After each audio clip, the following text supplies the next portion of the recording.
Bismillahirrahmanirrahim. Assalamualaikum warahmatullahi wabarakatuh.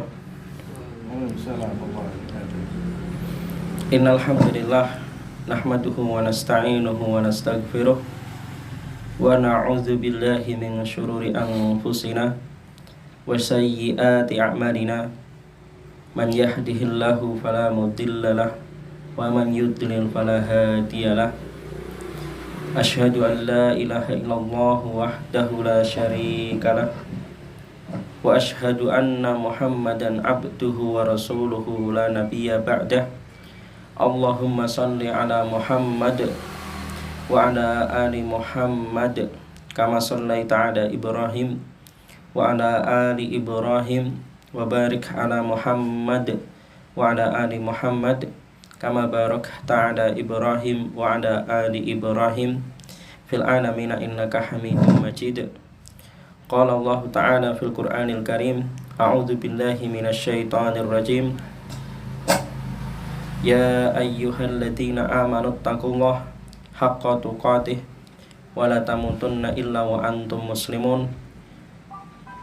Fa inna asdaqal hadits kitabullah wa khairal hadyi hadyu Muhammad sallallahu alaihi wasallam wa syarrul umur muhdatsatuha wa kullu muhdatsatin bid'ah wa kullu bid'atin dhalalah, amma ba'd. Pembahasan kita membahas tentang kitab Sunan Ad-Darimi atau Musnad Ad-Darimi. Ini pembahasan yang kedua. Kemarin di Sunan Ad-Darimi kita telah membahas tentang bab muqaddimah, yaitu tentang sebelum atau sifat jahiliyah, kalau nggak salah yang kita bahas itu sifat sebelum kenabian kan itu. Sekarang yang kita bahas di Sunan Ad-Darimi yaitu tentang sholat, kitab as-sholah. Tema atau permasalahan pertama yang dibahas di sini yaitu tentang bab al-muhafadzah, bab al-muhafadzati ala sholawat, bab menjaga sholat. Sebelum dimulai itu pendahuluan. Jadi sebelum bab ini, bab tentang menjaga sholat, ada beberapa bab yang kita lewati karena sudah pernah dibahas di kitab Sunan Abu Dawud dan juga di Sahih Bukhari yang tentang masalah azan kan itu, muadzin kalau nggak salah, sudah pernah dibahas di kitab Sahih Bukhari. Kemudian di sini sedikit ringkasannya, diantaranya bab-bab yang kita lewati yaitu tentang keutamaan sholat. Itu sudah pernah kita bahas keutamaan sholat. Di antara keutamaan sholat itu adalah tiang agama kan itu.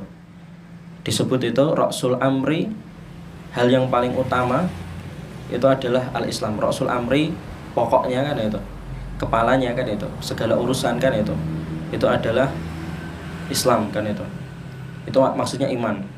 Wa umuduhu, tiangnya yang menyangga kan itu adalah sholat kan itu, disebutkan di hadis seperti itu.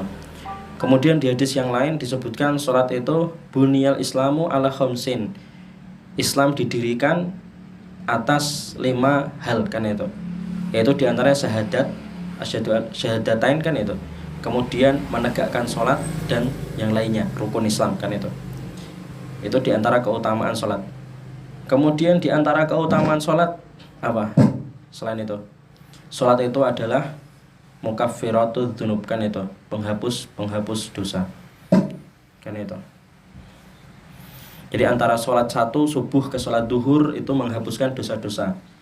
Zuhur ke asar, asar ke maghrib kan itu menghapuskan dosa-dosa kan itu, dan seterusnya. Kemudian nanti Jumat ke Jumat berikutnya, sholat Jumat ke sholat Jumat berikutnya itu penghapus dosa kan itu, seperti itu. Kemudian Ramadan ke Ramadan berikutnya itu juga menghapus dosa. Kemudian waktu sholat itu juga ada pernah kita bahas kan itu. Waktu sholat itu subuh itu ada 2 kan itu, dan ada yang meriwayatkannya, ada yang menjelaskannya 3 kan itu. Waktu subuh waktu ketika masih gelap, kemudian waktu ketika mulai menguning kan itu kemarin kita bahas. Kemudian ada yang menambahi lagi yang satu ketika mendapati 1 rakaat sebelum matahari terbit kan itu waktu subuh kan itu. Kemudian waktu duhur ketika matahari tergelincir yang pertama.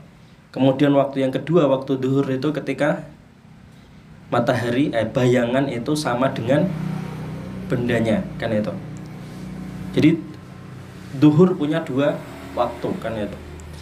Kemudian asar kan itu. Asar juga sama punya 2 waktu. Waktu ketika bayangan sama kan itu dengan benda. Kemudian waktu ketika bayangan itu 2 kali ukuran benda kan itu.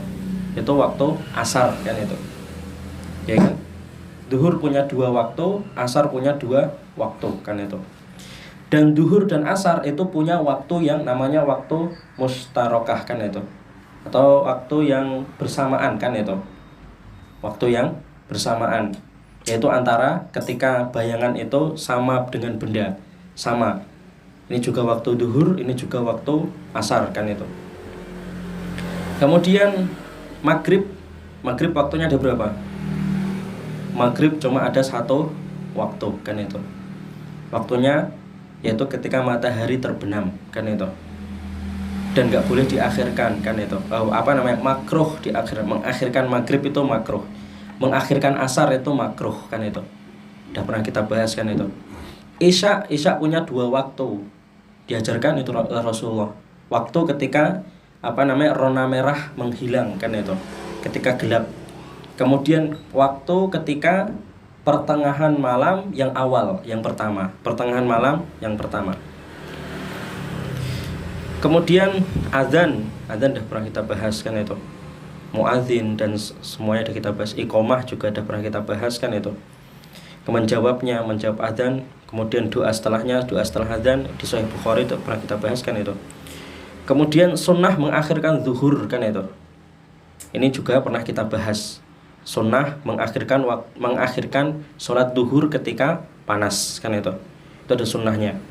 Kemudian sunnah tidak mengakhirkan asar dan maghrib. Ini ada sunnahnya, tidak boleh mengakhirkan asar dan maghrib kan itu. Kemudian sunnah mengakhirkan isya kan itu. Mengakhirkan isya itu ada sunnahnya sampai pertengahan malam yang pertama kan itu. Kemudian sunnah mengakhirkan sunnah menyegerakan subuh. Itu tadi singgung kan itu. Menyegerakan subuh ketika masih gelap langitnya kan itu. Kemudian sunnah mengakhirkan subuh ketika langitnya jadi mengakhirkan sholat subuh ketika langitnya sudah terang kan itu, mulai terang. Tapi belum terbit ya mataharinya kan itu. Mataharinya belum terbit. Karena ulama sepakat kan itu, semua sepakat, hadis sepakat, akhir sholat subuh itu matahari terbit kan itu. Kemudian sunnah yang terakhir itu pernah kita bahas juga, mendapatkan 1 rakaat sebelum berakhir waktu sholat kan itu. Jadi Allahu Akbar kan itu. Jadi waktu sholat mau berakhir kan itu, mau berakhir waktu sholat, dia sholat Allahu Akbar kan itu. Al-Fatihah dapat 1 rakaat kan itu, kemudian waktunya habis kan itu. Baru dapat 1 rakaat, waktu sholatnya habis kan itu. Itu juga dijelaskan oleh Rasulullah kan itu. Itu mendapati sholat. Tidak dikatakan tidak dikatakan orang yang melalaikan sholat kan itu. Meski dia cuma ngumani 1 rakaat di waktu sholat kan itu. Sampai sini ada pertanyaan nggak dalam masalah-masalah ini? Ada yang masih nggak jelas nggak dalam masalah ini? Yang akhir isya sampai jam berapa? Akhir isya itu diperdebatkan. Waalaikumsalam warahmatullahi wabarakatuh. Akhir sholat isya itu ada yang pertengahan malam pertama kan itu. Kemudian ada yang pertengahan malam yang akhir kan itu. Kemudian ada yang mengatakan waktu akhir isya itu sampai sholat subuh, sampai adzan subuh kan itu. 3 pendapat. Dan yang paling kuat itu pertengahan awal kan itu. Yang paling kuat hadisnya. Jam berapa kira-kira? Kira-kira ya jam 10, jam 11 kan itu. Iya, jam 10, jam 11 kan itu. Sampai jam 12 kan itu. Pertengahan yang pertama kan itu. Wallahu a'lam bishawab kan itu.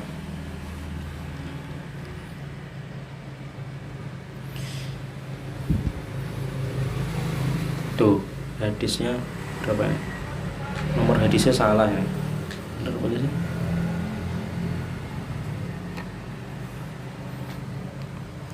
Deh, intinya nomor hadisnya nggak terlalu di itu ya. Hadis pertama kan itu An Abi Sa'id Al-Khudri, dari Abi Sa'id Al-Khudri, anin Nabi sallallahu alaihi wasallam, dari Nabi sallallahu alaihi wasallam, qala idza ra'aitumur rajul, jika kamu melihat seseorang ya'tadul masajid, dia membiasakan dirinya sering ke masjid kan itu, fashhadu lahu, maka bersaksilah kan itu, atau akuilah kan itu untuk dia apa, bil iman, bahwasanya dia itu beriman. Fa innallaha yaqul, karena Allah Subhanahu wa taala berfirman, innama ya'muru masajidallahi min man amana billah, sesungguhnya yang memakmurkan masjid-masjid Allah hanyalah orang-orang yang beriman kepada Allah. Surat At-Taubah ayat 18. Jelas ya hadisnya. Jika kamu melihat kan itu ada seseorang yang membiasakan dirinya ke masjid kan itu, maka bersaksilah kan itu bahwa orang ini adalah orang yang beriman, karena firman Allah, sesungguhnya innama ya'muru masajidallah, yang memakmurkan masjid-masjid Allah kan itu, man amana billahi, man amana billah, hanya orang-orang yang beriman kan itu. Jadi amalan orang kan itu membiasakan ke masjid itu diantara amalan yang apa namanya sebagai pembuktian kan itu, kalau dia adalah orang yang beriman kan itu. Faedah hadis kan itu, dari pembahasan ini, hadis ini, diantara faedahnya yang pertama tentang makna iman kan itu. Makna iman adalah keyakinan di hati. Nah, ini harus ditanamkan ini, karena nanti ada perbedaan di sini antara Asy'ariyah dengan Ahlus Sunnah wal Jamaah kan itu, atau Ahlul Hadis kan itu. Makna iman itu keyakinan di hati, ucapan di lisan, dan amalan di badan kan itu. Jadi kalau Asy'ariyah itu iman itu membenarkan, tasdik fil qalb kan itu. Jadi keyakinan atau membenarkan, meyakini di hati kan itu. Itu Asy'ariyah kan itu. Sedangkan yang ucapan, kemudian apa namanya amalan kan itu sebagai syarat kan itu, melengkapi kan itu, menyempurnakan kan itu. Makna iman adalah keyakinan di hati, ucapan di lisan, dan amalan di badan kan itu. Kalau Khawarij kan itu, Khawarij itu mereka memutlakan amalan. Iman itu adalah amalan. Kalau Khawarij itu memutlakan di sini kan itu. Kalau Murji'ah itu memutlakan kan itu, iman itu di hati kan itu, tok kan itu.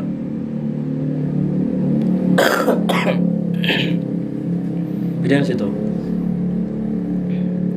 Jadi kalau Ahlus Sunnah 3, kita iman itu di hati, juga di lisan, juga di badan kan itu.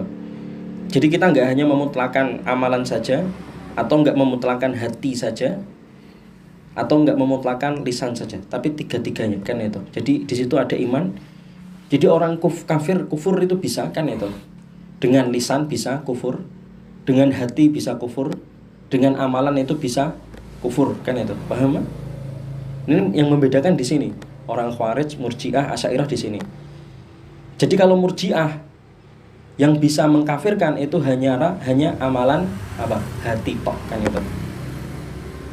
Jadi kalau seandainya ada orang nyembah kuburan kan itu, kita kafirkan. Orang Murji'ah nggak boleh, jangan dikafirkan kan itu. Ditanya dulu kan itu hatinya kan itu. Bahkan kalaupun ditanya jangan dikafirkan, kita nggak tahu hatinya kan itu. Yang tahu Allah Subhanahu wa taala kan itu. Bahkan orang Murji'ah ini kan itu, yang paling parah itu Jahmiyah kan itu. Paling parah itu menganggap kan itu Fir'aun itu sebenarnya beriman di hatinya kan itu. Menganggap Fir'aun itu beriman, yang paling parah kan itu. Dan menganggap kan itu, yang paling parah lagi menganggap ini banyak tersebar juga Jahmiyah kan itu. Pemahaman Jahmiyah, iblis itu beriman sebenarnya kan itu. Imannya iblis itu lebih tinggi daripada iman kalian kan itu. Dia bertemu sama Allah Subhanahu wa taala kan itu. Melihat Allah Subhanahu wa taala. Ini salah kan itu, enggak boleh kan itu. Jadi tadi intinya perbedaannya di sini nanti. Lisan kufur dengan lisan itu bisa kan itu. Orang murtad kan itu, murtad saya jelas, keluar dari Islam murtad. Murtad dengan lisan itu bisa, murtad dengan amalan itu bisa, dan murtad dengan hati itu bisa kan itu, ya kan? Kalau hati yang tahu hanya Allah Subhanahu wa taala, betul kan itu. Nanti munafik di sini kan itu, kufurnya di hati kan itu. Tapi amalnya, lisannya malah hebat dia, kelihatannya seperti orang Islam lisannya. Amalnya juga kelihatan bahkan mengalahi umat-umat Islam umumnya kan itu. Orang munafik kan orang yang pintar menyembunyikan kekafirannya kan itu. Otomatis orang kafir itu enggak level-level orang-orang biasa. Dia pasti orang-orang yang cerdas, maksudnya bisa tafsir, bisa hadis kan itu. Mungkin gitu kan itu. Tapi sebenarnya dia belajar tafsir, belajar hadis untuk menutupi kekufurannya kan itu. Jadi itu, iman adalah keyakinan di hati, ucapan di lisan, amalan di badan, iman bertambah dan berkurang. Nah, ini akidah kita. Iman itu bisa bertambah dan bisa berkurang kan itu. Bertambah berarti dengan amalan soleh kan itu. Berkurang dengan amalan maksiat kan itu. Kemudian iman terdiri dari perkara yang asas dan yang ada yang cabang kan itu. Ada perkara asas dan perkara yang cabang. Otomatis kalau perkara asas itu kalau hilang kan itu, orang itu syirik kan itu, kufur kan itu. Kalau yang cabang berarti kan kalau cabang hilang kan itu berarti masih memiliki amalan asas kan itu. Kemudian ada perintah yang wajib dan yang sunnah kan itu. Kemudian ada larangan yang haram dan yang makruh kan itu. Yang tidak sampai, ada larangan itu yang haram, ada larangan yang tidak sampai haram, artinya makruh kan itu. Kemudian siapa yang menyempurnakan iman kan itu tadi, menyempurnakan yang wajib, menyempurnakan yang sunnah, kemudian meninggalkan yang haram kan itu, dan meninggalkan yang makruh kan itu. Yang semakin sempurna maka sempurna imannya. Siapa yang belum sempurna maka belum sempurna imannya. Dan di dalam hadis ini tadi kan itu, dalam hadis ini yaitu apa? Amalan yang disebutkan di hadis tadi apa? Membiasakan ke masjid kan itu. Ya'tadu al-masajid kan itu. Amalan membiasakan masjid ini termasuk adalah perkara iman. Karena disebutkan di situ fashhadu lahu kan itu. Saksikanlah untuk dia bil iman, bahwasanya orang ini memiliki keimanan kan itu. Fa innallaha, karena Allah berfirman di surat At-Taubah ayat 18 tadi, innama ya'muru masajidallah man amana billah. Sesungguhnya yang memakmurkan masjid-masjid Allah hanya orang-orang yang beriman. Kemudian faedah hadis yang kedua. Di faedah hadis yang kedua itu disebutkan di situ ya'tadul masajida. Kalimat itu tadi artinya membiasakan di masjid-masjid kan itu. Membiasakan sampai dia senang, bahagia, selalu sering ke masjid kan itu. Di riwayat yang lainnya itu dijelaskan di kitab Tuhfatul Ahwadhi kan itu. Jadi ada lafaz lain yaitu dengan lafaz yata'ahadul masajid. Kalau tadi ya'tadul masjid, yang ini yata'ahadul masajid. Artinya apa? Yata'ahadu itu artinya menjaga atau mengawasi kan itu. Atau artinya memakmurkan kan itu. Melihat, jadi mengawasi masjid terus kan itu. Bisa dengan mendirikan sholat atau berjamaah kan itu. Intinya di situ. Jadi yang makna lafaz yang saat pertama itu apa? Ya'tadul masajid, artinya membiasakan ke masjid. Kemudian ada hadis yang lain, lafaznya berbeda, yata'ahadul masajid, menjaga atau mengawasi masjid-masjid kan itu. Kemudian lanjutnya di faedah hadis yang ketiga, Dari sini kita mengetahui dalil yang berkaitan dengan memakmurkan masjid kan itu. Jadi Al-Qur'an dan hadis, Al-Qur'an dan hadis kan itu berbicara kan itu, membahas tentang memakmurkan masjid kan itu. Nah, dalilnya apa saja yang disebutkan tadi sudah disebutkan di sini ya. Di pembahasan ini tadi ada 3 yang sudah disebutkan. Yaitu di Al-Qur'an kan itu, surat At-Taubah ayat 18. Lafadznya gimana? Ya'muru masajidallah. Ya'muru artinya mengurus kan itu. Kemudian yang kedua hadis kan itu, hadis yang kita bahas ini ya'tadul masajid. Ya'tad itu artinya apa? Membiasakan. Membiasakan. Habis. Bismillah. Bismillah. Bismillah. Bismillah.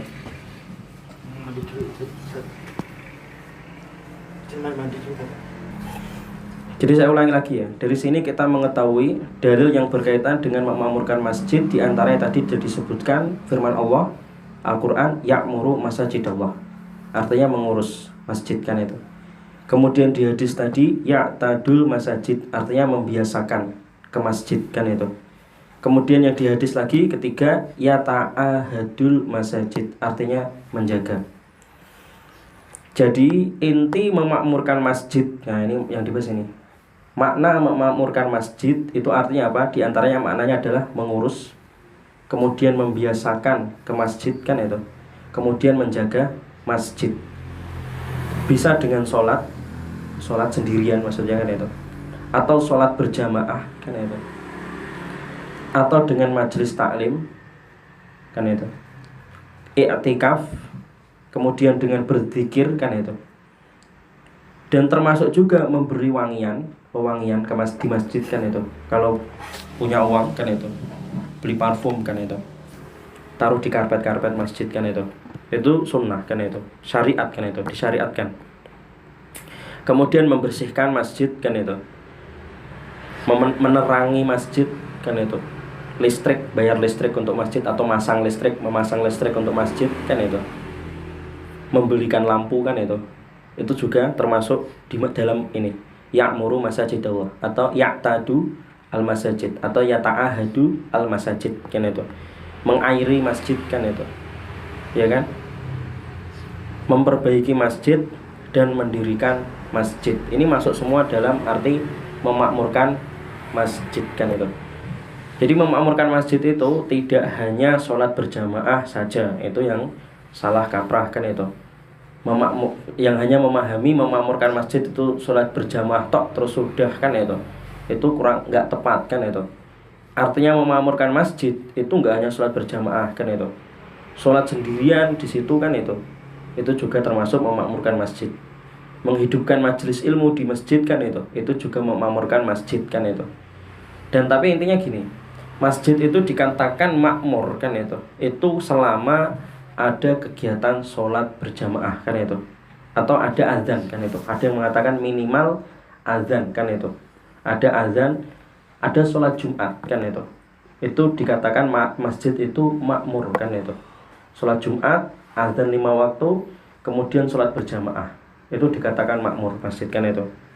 Kemudian kalau lengkapnya yang tadi ya itu, ada majelis ilmunya, ada i'tikaf juga, ada berzikir kan itu, orang-orang yang berzikir di masjid kan itu. Kemudian dibersihkan, diberi wewangian kan itu, penerangan kan itu, air, dan renovasi masjid kan itu. Kemudian hadis berikutnya, an Utsman qala Rasulullah sallallahu alaihi wasallam, man shalla al-isya'a fi jama'atin, siapa yang sholat isya berjamaah kan itu, dengan jamaah, kana kakiyami nisfi lailah, maka itu pahalanya seperti apa? Seperti orang yang sholat kan itu setengah malam. Sholat isya pahalanya itu seperti orang yang sholat setengah malam. Wa man shalla al-fajr fi jamaah kana kakiyami lailah kan itu. Dan yang sholat subuh dengan jamaah kan itu pahalanya seperti orang yang sholat semalaman kan itu, semalam, 1 malam penuh kan itu.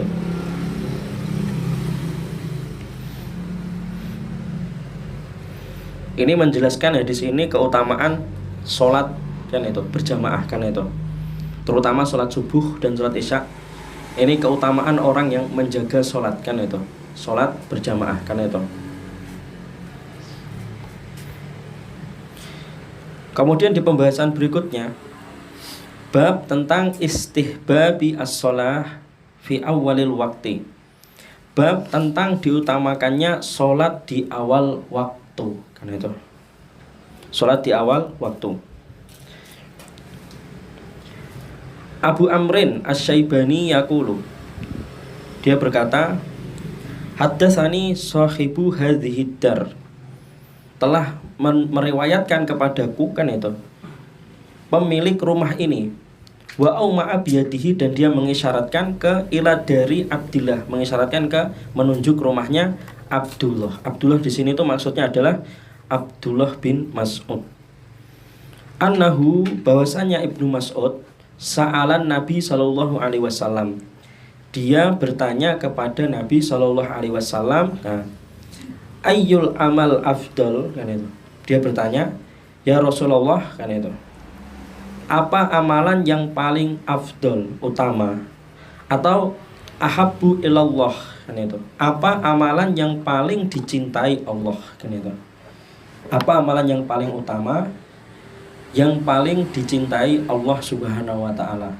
Rasulullah menjawab apa? Qala as-sholatu ala miqatiha, salat pada waktunya. Atau maksudnya apa? Sholat pada awal waktunya. Karena itu pada waktunya itu yang paling tepat, maksudnya adalah pada awal waktunya. Dan yang paling tepat ya sholat berjamaah tadi kan itu. Kalau sesuai realitas sekarang kan, sesuai realitas sekarang, jadi sholat pada waktunya ini ya sholat berjamaah itu kan itu. Tapi seandainya tidak berjamaah, masih pada waktunya kan itu. Jadi sholat pada waktu yang paling utama itu ya pada awal waktunya itu bersama-sama orang yang berjamaah kan itu, berjamaah di masjid kan itu. Itu makna yang paling utamanya kan itu. Dari faedah hadis ini, nah ini penting faedah hadis ini. Amalan yang paling utama mendekatkan diri kepada Allah, intinya apa? Amalan yang paling utama mendekatkan kepada Allah itu adalah amalan apa? Melaksanakan kewajiban. Setelah itu amalan sunnah kan itu. Paham? Ini menunjukkan amalan bid'ah, ini penting ini. Ini menunjukkan amalan bid'ah meski besar amalannya kan itu, meski berat amalannya, tidak bisa menandingi keutamaan amalan wajib dan sunnah kan itu. Jadi mau tahlilan kan itu, ngabisin uang sebanyak-banyaknya kan itu, ngundang orang sebanyak-banyaknya kan itu, maulid Nabi kan itu, mau menghabiskan uang sebanyak-banyaknya kan itu, atau semalaman kan itu, maulid Nabi kan itu, maulidan kan itu. Kalau nggak ada tuntunannya kan itu, maulid sama sholat subuh itu lebih utama mana coba? Hah? Masih utama sholat subuh kan itu, pahalanya besar sholat subuh kan itu. Kok pahalanya lebih besar?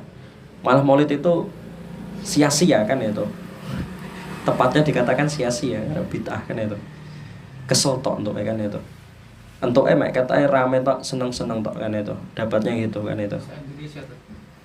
Indonesia. Wallahu alam. Melakukan.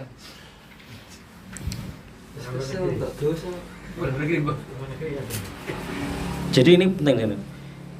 Di hadis ini tuh menunjukkan apa? Mulianya amalan wajib, dan menunjukkan amalan wajib itu ringan kan itu, tapi pahalanya itu, menilainya itu besar sekali kan itu. Bid'ah sebesar apapun, seramai apapun ya, bid'ah itu kan kadang ruame pol kan itu. Bid'ah seramai apapun, uangnya sebesar apapun yang dikeluarkan, tidak bisa menandingi nilai ibadah-ibadah wajib, yaitu sholat subuh, sholat duhur 4 rakaat, apalagi sunnah kan itu. Apa namanya? Bid'ah itu yang sebesar apapun, seramai apapun, tidak bisa menandingi sunnah kan itu, apalagi menandingi yang amalan wajib kan itu. Jadi amalan yang paling besar nilainya itu amalan wajib kan itu. Setelah itu baru amalan sunnah kan itu. Kemudian lagi, nah ini penting, dan amalan sunnah itu tidak bernilai kan itu. penting. Amalan sunnah tidak bernilai selama apa? Tidak menjaga amalan wajib, kan itu. Ini banyak salah kaprah orang ini, kan itu. Sunnahnya diperhatikan, kan itu. Sunnahnya diperhatikan, sholat tahajud, kan itu. Yang rata-rata gitu, sholat tahajud, kan itu. Sampai jidatnya hitam, kan itu. Sholat tahajud. Tapi apa? Perkara-perkara wajibnya itu nggak diperhatikan. Meninggalkan perkara haram itu nggak diperhatikan, kan itu.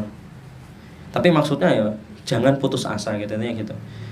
Nggak maksudnya terus akhirnya gini, wah berarti sholat tahajudku percuma, kan itu. Nggak gitu. Tapi intinya gini, amalan sunnah itu kalau amalan wajibnya masih keteteran, kan itu, dia memaksakan amalan sunnah, kan itu tidak bernilai gitu ya, kan itu. Wong amalan wajibnya aja rusak, kan itu. Ya intinya gitu. Amalan sunnah itu tidak bernilai selama tidak menjaga amalan wajib. Misalnya seperti apa? Semalaman tahajud tetapi tidak sholat subuh, kan itu. Ini ada orang seperti ini, ada. Semalaman tahajud, kan itu. Atau semalaman zikir, kan itu. Duduk, kan itu. Mujahadah, kan itu. Atau apa namanya? Seperti itu. Ya, mujahadah. Saya pernah ngikuti, menyaksikan gitu 2 kali pas waktu di Jogja. Tapi pas dulu masih kuliah, bahkan belum kuliah, masih SMA nggak salah. Itu saya ikut apa namanya kayak suluk malaman. Nah, kayak gitu. Di tempatnya Cak Nun, ini saya sebut ya. Oh iya, suluk malaman. Beneran ini di rumahnya Cak Nun, saya ikut 2 kali. Dan saya menyaksikan langsung modelnya kayak opo, kan itu. Suluk malaman tuh kayak apa? Yaitu semalaman itu ngaji, kan itu. Sampai pas waktunya subuh itu bukan sholat subuh malah, yuk tetap lanjut, kan itu. Habis itu bubar, gak ada sholat subuh jamaah, kan itu. Ya saya menyaksikan sendiri, kan itu. Iya. Itu sampai ikut. iya menyaksikan. Ikut acara itu. Iya. Iya. Tapi habis itu kan pengen tahu saya acaranya kayak apa, kan itu. Habis itu ya saya tahu itu salahnya begitu, kan itu. Ya habis itu nggak ikut lagi saya, kan itu.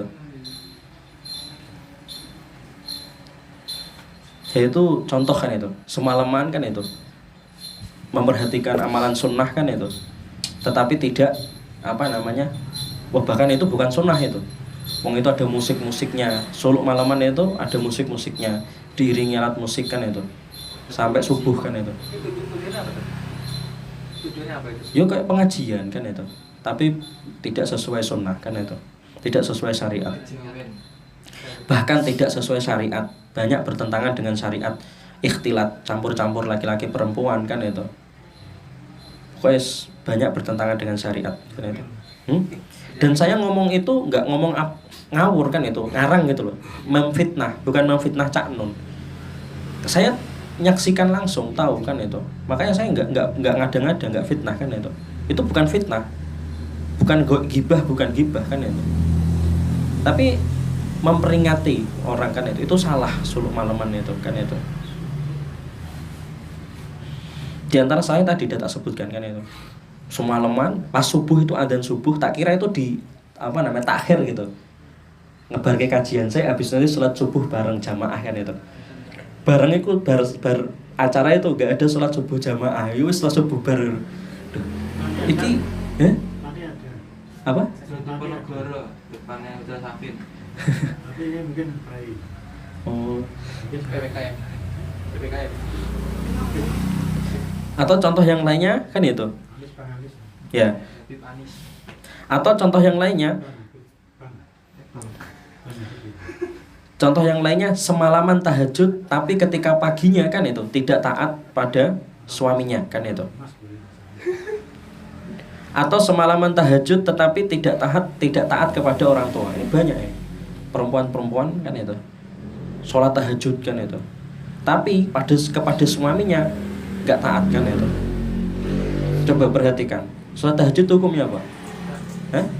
Sunnah, kan? Taat kepada suami itu hukumnya apa? Wajib. Ayo, kan itu. Ya, yang berikutnya juga sama. Sholat tahajud kenceng, kan itu. Tapi nggak taat sama orang tua, kan itu. Tahajud hukumnya apa? Sunnah kan itu. Taat kepada orang tua hukumnya apa? Wajib kan itu. Ya ada orang seperti itu. Yang paling banyak itu ada tadi loh, yang semalaman tahajud, semalaman zikir atau disebutnya mereka itu mujahadah kan itu, atau mudzakarah kan itu. Tapi sampai pas subuh bablas kan itu. Subuh dilewati kan itu. Setelah selesai acaranya mudzakarah udah selesai, tak kira sholat subuh kan itu berjamaah bareng-bareng, ternyata terus bubar pulang masing-masing kan itu. Loh, sholat subuh jamaah no ndi kan itu. Itu ada Terus do sholat dewe-dewe ngono. itu ada niatnya kan? Apa? Ada niatnya tuh supaya apa gitu. Oh nggak tahu saya, orang mudeng ya. Ya pasti itu kan. Ya pastinya untuk Pasti gitu. ya mereka itu kan pengen ibadah kan itu, ibadah tapi dibuat-buat kan itu. Nggak ada apa namanya tuntunannya kan itu. Di antaranya tadi diiringi alat musik kan itu, ibadah baru kan itu. Mereka itu sholat tapi sholatnya enggak Zikirnya diiringi musik kan itu. santai, sholatnya ini di rumah lambat. Sholat dia. Ya kita nggak mengatakan mereka nggak sholat, cuma pas berkumpul itu loh. Kenapa pas itu setelah itu nggak dipimpin oleh tadi ustadznya itu kan itu, untuk bersolat jamaah dulu kan itu, habis itu melanjutkan lagi, atau setelah selesai sholat jamaah bareng, nggak ada. Kalau ada kan terus ada iqomah gitu, Allahu Akbar, di saya gitu, saya Mustafa Al-Adawi kan di Al-Azhar kan itu, waktu sholat kan itu diakhirkan gitu, tetap pelajarannya tetap dilanjutkan kan itu. Tapi setelah pelajaran selesai terus do sholat semua kan itu, do sholat qomat terus kalau sholat kan itu. Biasanya gitu, di pondok juga gitu kan itu. Kadang sholat isya itu diakhirkan kan itu, pas pelajaran gitu di masjid ceramah itu diakhirkan, terus habis itu sholat bareng semua kan itu biasa seperti itu. Kemudian faedah yang kedua, menetapkan amalan yang paling utama. Nah ini ketika ada amalan sunnah berbarengan semua kan itu. Ketika menetapkan amalan yang paling utama, ketika memilih memprioritaskan suatu amalan yang paling utama, itu tergantung pada waktunya kan itu. Tergantung pada waktunya. Kalau waktu 10 malam terakhir bulan Ramadan itu kan waktu apa? Berarti yang paling utama waktunya iktikaf kan itu. Seperti itu. Kan itu. Jadi ketika 10 malam terakhir bulan Ramadan kan itu kan ada amalan banyak kan itu. Ada sholat tahajud, ada amalan banyak lah gitu. Ada banyak. Sedekah juga bisa kan itu. Banyak sekali kan amalan. Tapi kalau melihat waktunya, itu yang paling utama berarti apa di situ pada waktu itu? Yang paling afdol iktikaf kan itu. Ketika bulan Muharram kan itu, 10 Muharram ya, 10 Muharram ya nanti puasa Arafah. Kok puasa Arafah? Puasa Asyura kan itu. Muharram kan itu. Tasu'a Asyura kan itu. Ketika Asyura kan itu, puasa Asyura kan itu. Ketika 10 Muharram itu kan banyak amalan di dalam 10 Muharram itu. Ada sholat sunnah kan itu, ya kan? Ada puasa sunnah. Sholat sunnah dengan puasa sunnah itu pada waktu itu lebih utama yang puasa sunnah kan itu, karena terikat sama waktu itu kan itu, puasa sunnah kan itu. Kemudian ketika dan mana yang paling banyak manfaatnya untuk semua orang pada waktu itu kan itu. Jadi kalau seandainya benturan kan itu, ada suatu amalan sunnah berbenturan dengan amalan sunnah lainnya, ini amalan paling utama, ini juga amalan paling utama, mana yang paling dikedepankan, mana yang kita pilihkan itu, mana yang paling utama itu ya adalah yang paling bermanfaat untuk semua orang kan itu. Yang paling bermanfaat untuk semua orang pada waktu itu yang paling utama kan itu. Ketika ada dua perkara berbenturan bersamaan kan itu, dan dua-duanya adalah paling utama semua kan itu. Kemudian faedah yang ketiga, sholat pada waktunya yang dianjurkan adalah di awal waktu. Nah ini sholat pada waktunya yang dimaksud di hadis ini, yang dianjurkan itu apa? Adalah di awal waktu. Inilah yang sesuai hadis kan itu. Sedang yang dimakruhkan, nah ini dimakruhkan, tapi masih dikatakan sholat pada waktunya. Ini sholat pada waktunya, yang dimakruhkan itu adalah yang di akhir waktu kan itu. Yang diharamkan, nah ini ada yang diharamkan.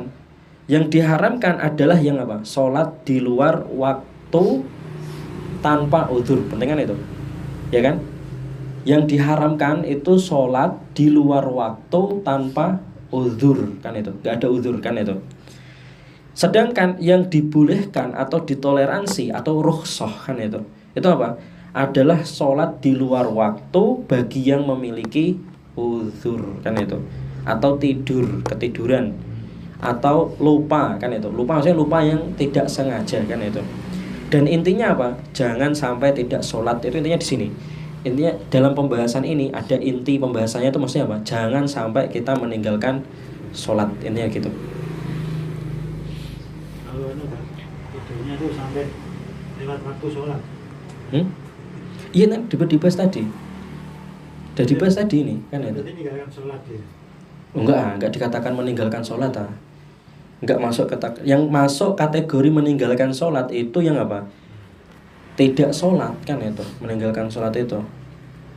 Jadi pembahasan di sini orang yang ketiduran sampai keluar waktu sholat kan itu. Kemudian dia sholat di luar waktunya, itu masuk di bab rukhsah kan itu. Masuk di perkara dibolehkan, ditoleransi kan itu. Bukan sebenarnya tidak disebut dibolehkan kan itu. Diberi rukhsah kan itu. Dia sebenarnya salah kan itu. Tapi karena ketiduran kan itu, maka dia mendapatkan rukhsah. Karena ada hadisnya kan itu.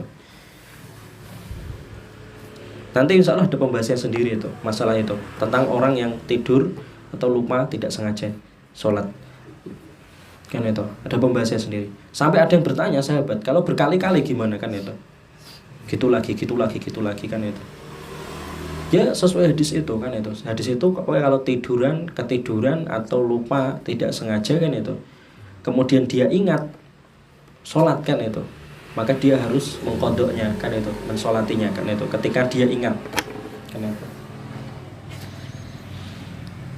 Hadis yang terakhir dari Ka'ab qala, dia berkata, kharaja alaina Rasulullah sallallahu alaihi wasallam. Rasulullah pernah keluar menemui kami sallallahu alaihi wasallam. Wa nahnu fil masjid. Nah.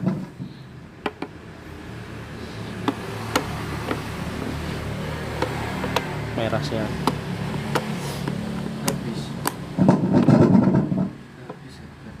Bismillah.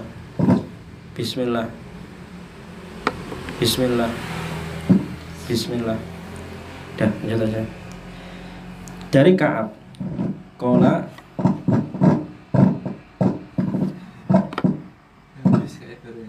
Dah.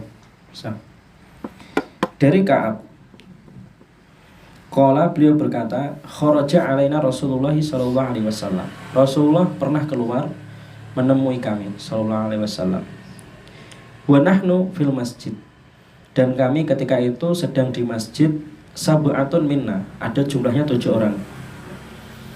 Salah satu min arabina. Ini dari sini kita tahu gambaran zaman Rasulullah gimana sholat berjamaah. 7 orang di masjid kan itu. 3 orang Arab, salatun min arabina wa arba'atun min mawalina. 3 orang Arab, yang 4 orang budak kan itu. Bekas budak. Mawali itu bekas budak, bukan budak. Mawalina itu bekas budak. Au arba'ah min arabina, atau 4 orang Arab, wa salasatun min mawalina, yang 3 itu bekas budak, berarti bukan orang Arab gitu. Maksudnya gitu. Qala fa kharaja alaina Nabi sallallahu alaihi wasallam, Nabi keluar menemui kami, min ba'di hujarihi, keluar dari salah satu kamarnya kan itu. Hatta jalasa ilaina, sampai beliau kemudian duduk dengan kami kan itu. Faqala, kemudian beliau berkata, ma yujrisukum hahuna, apa yang membuat kalian duduk di sini kan itu. Kami menjawab, qulna intidorus sholah, menunggu sholah. Qala, kemudian Nabi kan itu diriwayatkan di sini, qala diriwayatkan. Kemudian Nabi fanakata, Nabi kemudian mengetuk kan tadi duduk Nabi ya. Kemudian Nabi kayak mengetuk tanah kan. Fanakata bi isba'ihi, dengan jari telunjuknya. Atau ya menggaruk-garuk tanah gitu istilahnya. Fil ard kan itu. Fanakata bi isba'ihi fil ard. Beliau menggaruk-garuk ya, berpikir gitu maksudnya kan itu. Wana kasasa'ah, kemudian beliau sambil menunduk atau menganggukkan kepalanya sebentar kan itu. Kemudian setelah itu summa rafa'a ilaina, kemudian Rasulullah rafa'a ilaina ra'sahu, mengangkat kepalanya sambil berkata, hal tadruna ma yaqulu rabbukum, apakah kalian mengetahui apa yang Allah firmankan, kan itu. Qala, mereka, kulna, kami berkata, Allahu wa rasuluhu a'lam, Allah dan Rasulnya yang lebih tahu, kan itu.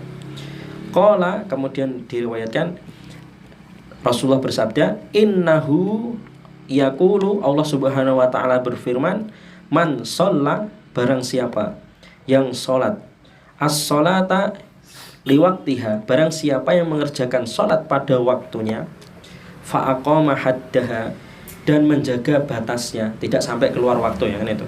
Fa'aqama haddaha, kana lahu bihi alayya ahdun, maka dia dengan amalan tersebut, kan itu, memiliki ikatan janji denganku, kan itu, dengan Allah, kan itu.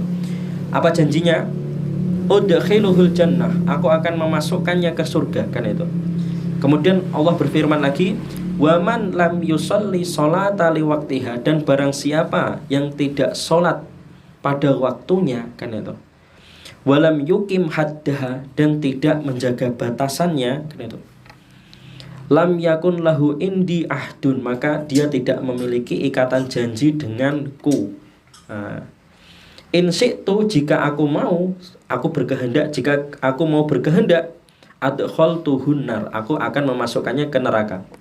Wa in syi'tu, dan jika aku mau, aku berkehendak, adkhaltuhul jannah, akan aku masukkan ke surga, kan itu. Jelas di sini menguatkan tadi juga pembahasan tentang sholat pada waktunya. Nah, faedah hadis di situ. Jadi yang di sini menjadi pertanyaan kita, waktu sholat, kan itu. Kapan orang itu dikatakan keluar dari waktunya, kan itu. Kita harus tahu waktu sholat. Dan ini pernah dibahas ya, waktu sholat itu berkali-kali, ya kan, tentang waktu sholat. Tadi di pertama juga sudah dibahas tuh. Waktu sholat zuhur itu ketika matahari tergelincir, kan itu. Dan ketika bayangan sama dengan benda. Zuhur ada 2 waktu berarti, kan itu. Penting, kan itu. Zuhur ada 2 waktu. Kemudian zuhur itu ada sunnahnya, boleh mengakhirkan sholat zuhur ketika panas, kan itu. Paham ya? Jadi selama ini dikerjakan pada waktu ini, kan itu tidak dikatakan tidak termasuk yang diancam di hadis ini.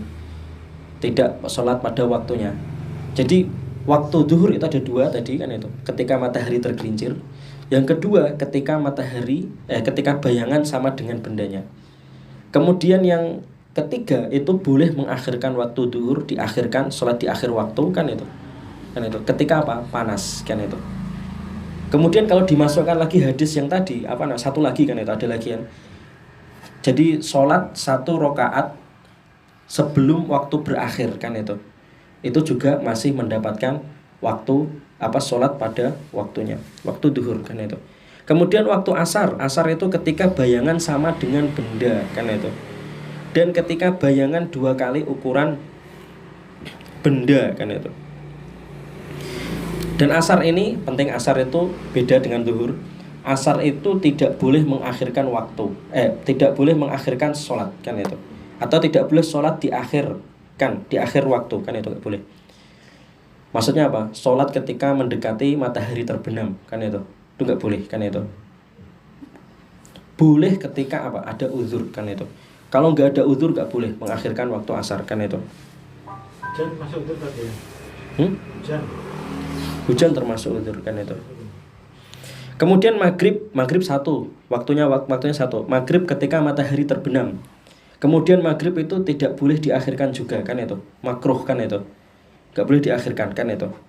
Kemudian isya ketika rona merah menghilang dan ketika pertengahan malam yang pertama, yang awal, kan itu. Subuh ketika cahaya fajar muncul masih gelap, kan itu. Dan yang kedua, waktu subuh ada 2 tadi, kan itu. Ketika cahaya menguning, mulai terang, tapi matahari belum terbit. Kan itu. Dan yang terakhir, ketika mendapatkan 1 rakaat sebelum berakhirnya waktu sholat. Ini kita bahas tadi berkali-kali, kan. Jadi kalau ada orang sholat di akhir waktu, mepet, kan itu. Dan dia mendapatkan 1 rakaat, kan itu. 1 rakaat, kan itu. Itu dia masih mendapatkan masih sholat pada waktunya, kan itu.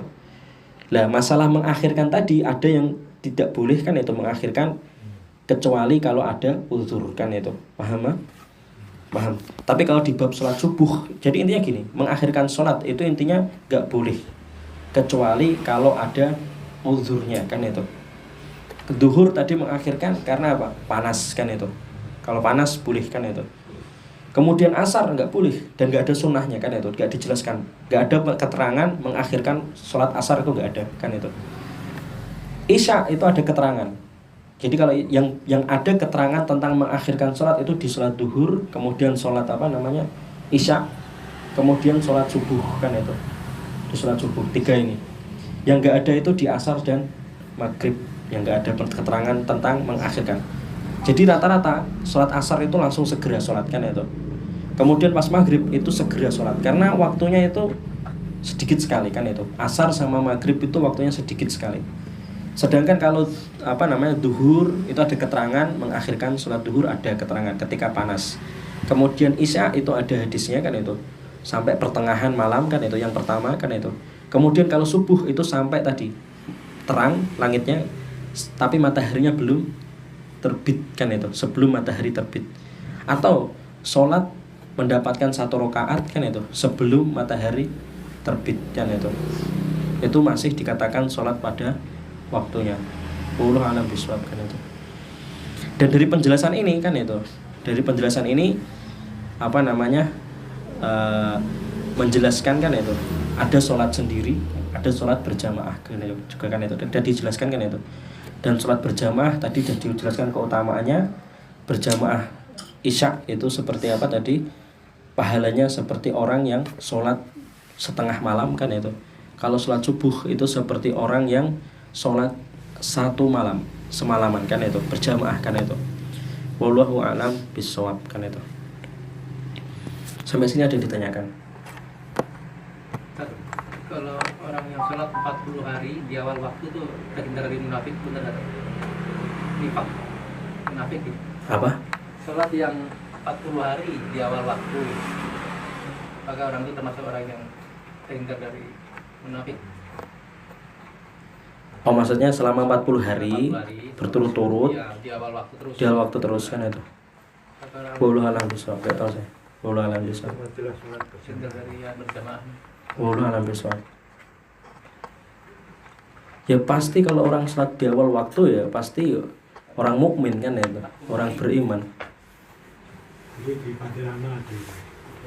Ya saya nggak tahu hadisnya kan itu, tapi itu yang antum sebutkan. Nggak tahu saya hadisnya. Sholat jamaah. Sholat jamaah.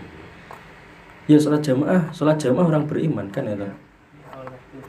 Ya maksudnya tapi kalau hadis yang antum sebutkan saya nggak tahu kan itu. Harus dikhususkan 40 hari itu loh. Dikhususkan 40 hari saya nggak tahu kan itu. Ada yang ditanyakan? Gak ada ya? Subhanakallahumma wa bihamdika asyhadu an la ilaha illa anta astaghfiruka wa atubu ilaik. Wassalamualaikum warahmatullahi wabarakatuh. Waalaikumsalam warahmatullahi wabarakatuh.